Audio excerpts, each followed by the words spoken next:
ಈಶ್ವರಪ್ಪನವರ ವಿರುದ್ಧ ಕಠಿಣ ಕ್ರಮವನ್ನು ನಾವು ಜರುಗಿಸ್ತೀವಿ ಪಕ್ಷದ ವತಿಯಿಂದ. ಹಾಗೇನೆ ನಮ್ಮ ಕ್ಷೇತ್ರದ ಮತದಾರರು ಕೂಡ ಕ್ರಮ ತಗೋತಾರೆ. ಈಶ್ವರಪ್ಪನವರು ಎಷ್ಟು ಮಾತಾಡ್ತಾರೋ ಅದ್ರ ದುಪ್ಪಟ್ಟು ಓಟು ರಾಘವೇಂದ್ರಾಗ್ ಬೀಳುತ್ತೆ. ಅವರಿಂದ ಕಲಿಬೇಕಾದ ಅವಶ್ಯಕತೆ ಏನಿಲ್ಲ ನಮಗೆ ಅಂತ ನೋಡಿ ಇಷ್ಟು ದಿನ ವೆಯ್ಟ್ ಮಾಡಿದ್ರು.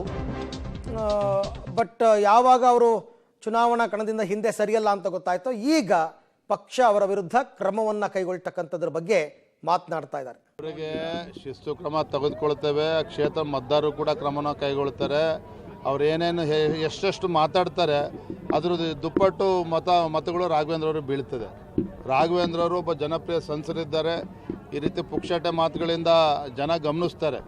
ಈಶ್ವರಪ್ಪನವ್ರ ಮಂತ್ರಿಗಳಾಗಿ ಶಿವಮೊಗ್ಗ ಜಿಲ್ಲೆಗೆ ಏನು ಕೊಡುಗೆ ಕೊಟ್ಟಿದ್ದಾರೆ, ಉಪಮುಖ್ಯಮಂತ್ರಿಗಳಿಗೆ ಅವ್ರ ಕೊಡುಗೆ ಏನು ಶಿವಮೊಗ್ಗ ಜಿಲ್ಲೆಗೆ, ರಾಘವೇಂದ್ರ ಅವರು ಸಂಸದರಾಗಿ ಯಾವ ರೀತಿ ಅಭಿವೃದ್ಧಿ ಕೆಲಸ ಮಾಡಿದ್ದಾರೆ, ಯಡಿಯೂರಪ್ಪನವ್ರ ಮುಖ್ಯಮಂತ್ರಿಗಳಾಗಿ ಜಿಲ್ಲೆಗೆ ಏನು ಕೊಡುಗೆ, ರಾಜ್ಯಕ್ಕೆ ಏನು ಕೊಡುಗೆ ಅಂತೇಳಿ ಮನೆಯಲ್ಲೂ ಕೂಡ ಮಾತನಾಡ್ತಾರೆ. ಸೊ ಅವರಿಂದ ಕಲಿಬೇಕಾಗಿರ್ತಕ್ಕಂಥ ಅವಶ್ಯಕತೆ ಇಲ್ಲ.